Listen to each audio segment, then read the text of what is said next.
Halo Sobat Fakta, kembali lagi nih di acara Fakta Islami. Setelah sebelumnya kita ngebahas tentang sebab-sebab orang bergibah, cara menghindari dosa dusta dan gibah. Setiap manusia pasti pernah terjerumus dalam perbuatan maksiat. Kemaksiatan yang dimaksud adalah gibah dan dusta. Dan kemaksiatan ini merupakan kategori dosa-dosa besar.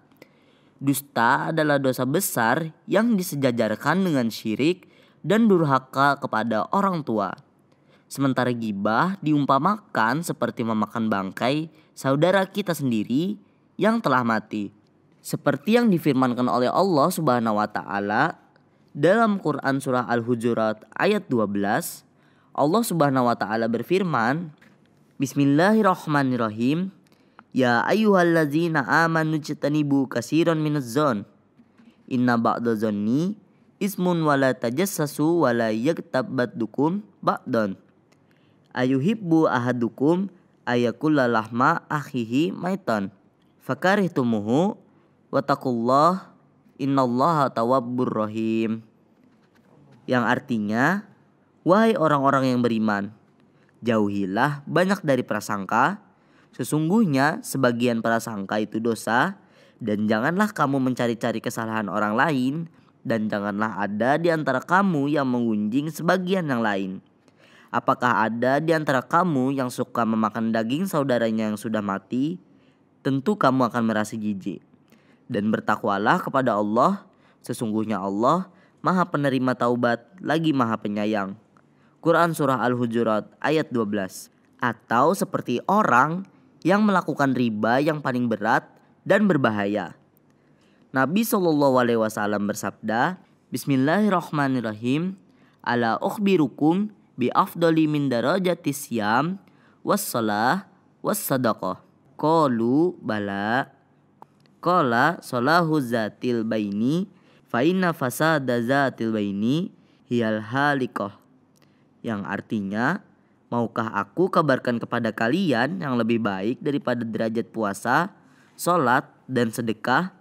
Mereka berkata, tentu. Beliau berkata, baiknya hubungan di antara sesama, karena rusaknya hubungan di antara sesama mengikis habis agama.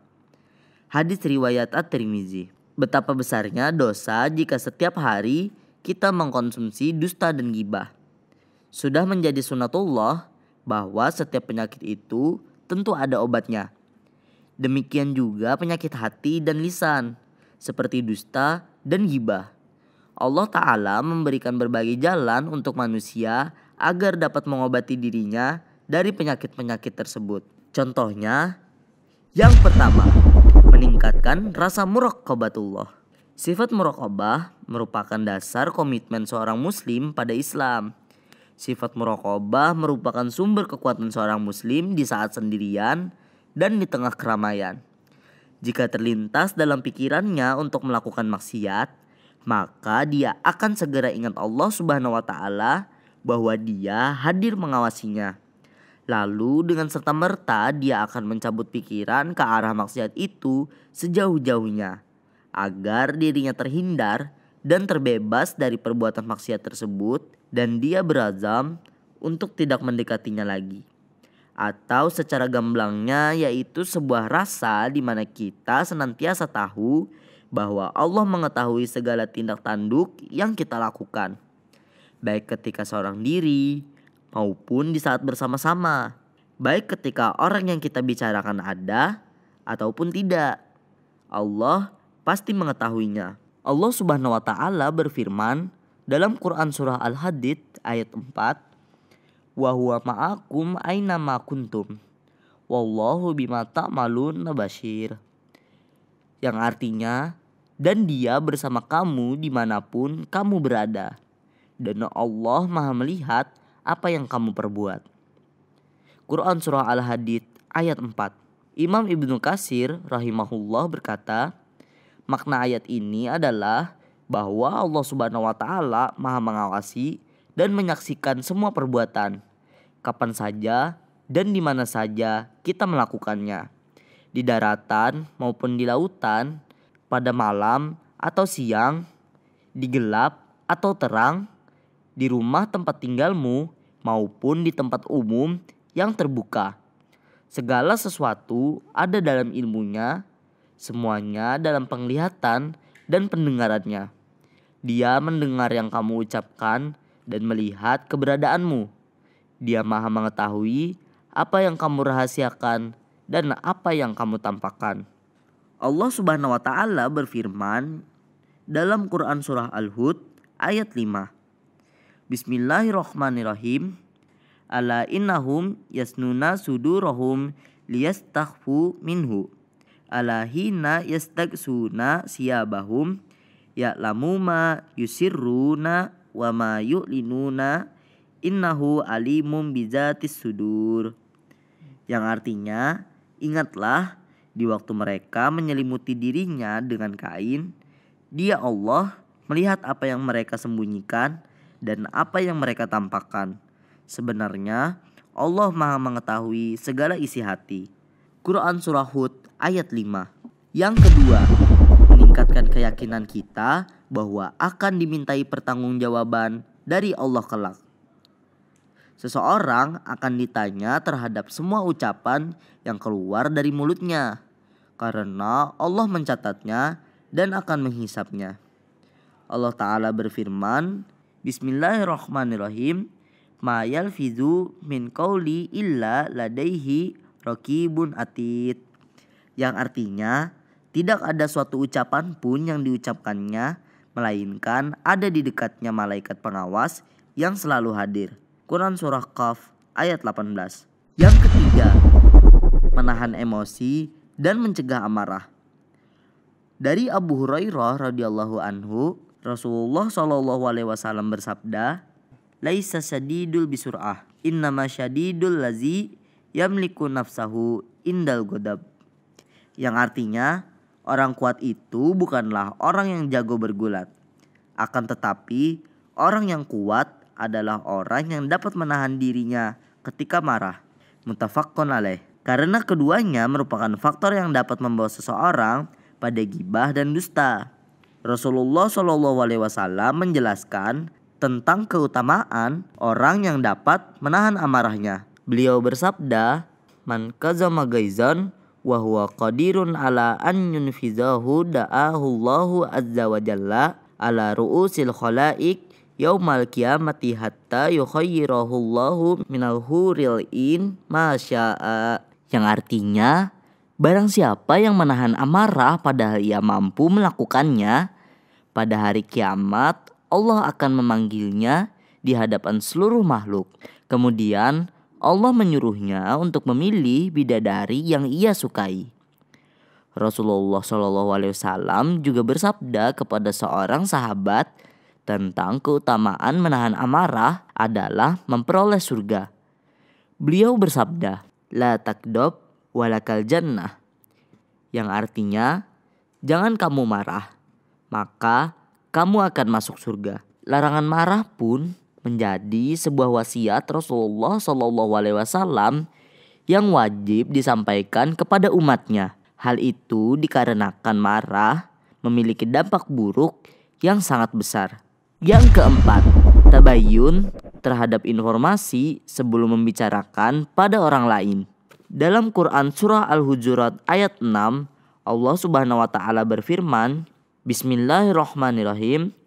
Ya ayyuhallazina amanu in ja'akum fasikum binaba'in fatabayyanu an tusibu qaumam bijahalatin fatusbihu ala ma fa'altum nadimin. Yang artinya, wahai orang-orang yang beriman, jika seseorang yang fasik datang kepadamu membawa suatu berita, maka telitilah kebenarannya, agar kamu tidak mencelakakan suatu kaum karena kebodohannya, yang akhirnya kamu menyesali perbuatanmu itu. Quran surah Al-Hujurat ayat 6. Yang kelima, beramal dan berusaha untuk dapat menghindar. Beramal dan berusaha untuk dapat menciptakan suasana yang islami di lingkungan kerja, rumah, dan sebagainya dengan membuat kesepakatan dan keteladanan untuk tidak membicarakan kejelekan orang lain, apalagi berbohong. Di samping itu, juga keharusan adanya teguran kepada orang yang secara sengaja atau tidak membicarakan orang lain. Seperti yang dikutip dalam hadis riwayat Muslim, Bismillahirrahmanirrahim, man dalla ala khairin falahu mislu ajri fa'ilihi. Yang artinya, barang siapa menunjukkan kebaikan, maka ia juga mendapatkan pahala seperti orang yang melakukan petunjuknya. Hadis riwayat Muslim. Dalam hadis lain juga disebutkan yang artinya barang siapa mengajak pada kebenaran, maka ia juga mendapatkan pahala seperti pahala orang-orang yang mengikutinya tanpa berkurang sedikit pun. Dan barang siapa mengajak pada keburukan, maka ia juga mendapatkan dosa seperti dosa orang-orang yang mengikutinya tanpa berkurang sedikit pun. Hadis riwayat Muslim. Yang keenam, menanggapinya dengan akhlak yang baik dan bijaksana. Jika kita merupakan orang yang menjadi objek pembicaraan, kita pun harus menanggapinya dengan akhlak yang baik dan bijaksana. Kita mengecek kembali mengapa mereka membicarakan kita, siapa saksinya, kemudian diselesaikan dengan baik. Yang ketujuh, menjadi panutan yang baik. Jika mempunyai anak buah atau karyawan atau pegawai, maka sudah seharusnya kita menjadi panutan yang baik. Karena apabila para panutan ini memberikan keteladanan yang buruk, maka para bawahannya akan mengikutinya juga. Yang kedelapan, mengingat-ingat kembali hukum dusta dan ghibah. Sudah sepatutnya kita mengingat kembali hukum dari dusta dan ghibah serta akibat yang akan ditimbulkan dari adanya hal seperti ini. Karena itu hendaknya kita memperbaharui taubat kita kepada Allah Ta'ala dan berjanji untuk tidak terjerumus kembali pada ghibah dan dusta semampu kita. Apalagi jika kita merenungi bahwa salah satu sifat mukmin adalah sebagaimana yang digambarkan dalam hadis berikut. Bismillahirrahmanirrahim. An Abdullah bin Amr radhiyallahu anhuma anin Nabi sallallahu alaihi wasallam qala al muslimu man salimal muslimuna min lisanihi wa yadihi wal muhajiru man hajara ma nahallahu anhu. Rawahu Bukhari. Yang artinya dari Abdullah bin Amr radhiyallahu anhuma, Rasulullah sallallahu alaihi wasallam bersabda, seorang muslim adalah seseorang yang menjadikan muslim lainnya selamat dari lisan dan tangannya. Sedangkan muhajir adalah orang yang meninggalkan sesuatu yang dilarang oleh Allah Subhanahu wa taala. Hadis riwayat Bukhari. Nah, sobat fakta, itu tadi merupakan pembahasan tentang cara-cara dan kiat untuk menghindari dosa dusta dan ghibah. Semoga pembahasan tadi bisa bermanfaat bagi kita semua dan menghindarkan kita dari dosa dusta dan ghibah. Nah, tim Fakta Islami pamit undur diri dulu ya. Tapi tenang aja, kita bakalan kembali lagi pada episode-episode selanjutnya yang pastinya akan ngebahas fakta-fakta unik dan menarik yang lainnya. Wassalamualaikum warahmatullahi wabarakatuh.